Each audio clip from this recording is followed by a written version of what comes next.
Lately, I've been getting more and more questions about things that don't seem to be working, right? So, for example, last week I got one that says that the question was, I knocked on a few expired listings like you wanted me to before the open house, and I didn't get much, right? What should I do to get more listings? I've been getting a few questions about Instagram, and I keep posting like you're saying. I've been posting consistently, but don't seem to be growing my followers. When I think through these questions, I try to avoid giving you guys answers that feel right at the moment, right? That feel helpful right there and then. I try to give you guys answers that give you long-term solutions because that's what you deserve from me. And I try to research as much as I can, and I came up with something that made a lot of sense, or a term that made a lot of sense. A gentleman by the name of Bill Gurley. Look him up. The guy's brilliant. He says these are false failures. A false failure is calling something a failure, he says, before the process was fully executed. To avoid false failure means that you don't label something a failure when the inputs, think about all the things that you're giving it, the timing and the execution was incomplete. At JohnHart, in my opinion, a failure is not lack of outcome. A failure is breaking the process. I talk about systems and process all the time, not just with you guys, but with staff as well. What false failure looks like at John Hart, for example, an agent says an open house didn't work, or open houses don't work after hosting one open house with no follow up, no executing on systems days before the open house, making sure that, I always say, give you guys a process and systems, for example, before the open house, every single one of these things that need to be followed.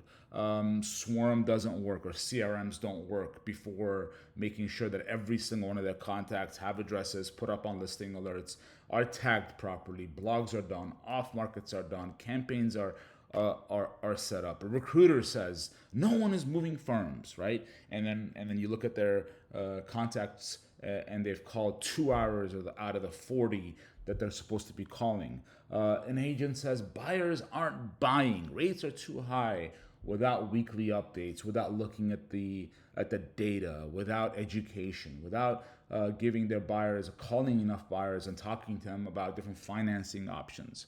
A marketing idea that didn't work, it's dead, because it didn't convert immediately without following through on everything. These aren't failures, right? Don't think of these things as failures. These are unfinished reps, right?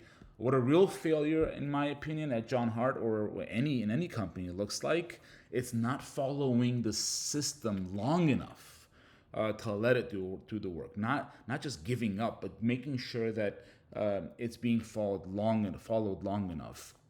Excuse me. Skipping steps because they feel uncomfortable. Right? You have 9 things to do when you get a brand new listing, and you skip 3, 6, 7, and 8 because they just don't feel like you don't feel comfortable doing them, right? Judging outcomes before volume. We talk about tonnage, and we talked about tonnage a few weeks ago in detail, right? Being consistent with the volume, right? John Hart is in any business is built on repeatable systems, right? Repeatable systems, not just one time trying to execute it, but doing it over and over again. So it's repeatable systems, not one-off wins. I don't want you guys to think of it's either you get something or you don't. It's not zero sum. It's about completing process. It's about consistency. It's about tonnage, volume. It's about looking at the data. It's about repetition. It's about being boring in your systems, right? If the system was followed, your calendar was blocked. For example, right now we're Monday morning. Do you have the entire week's calendar blocked from the very beginning? What does your email calendar look like? What is your content calendar look like? Was your CRM used correctly? Was the outreach was it done at scale? Was the follow up executed? And the results still didn't come, then you analyze and you adjust. Anything before that, in my opinion, and in Bill Gurley's opinion, is false failure. Avoiding false failure is about protecting that momentum. Because the most dangerous thing in business isn't about when something truly fails. It's when you quit way too early. And a lot of you guys will quit very early and you'll label it as wisdom, right? We cannot quit early. We refine, we repeat, and we work some more. We put in more work before we even think about quitting. So ask yourself questions like, did you prepare properly before you started, right? Did you show up consistently while you were in it? Did you follow through after with intention, with discipline, with attention to detail? Were you consistent enough for those patterns to actually take place, to form, right?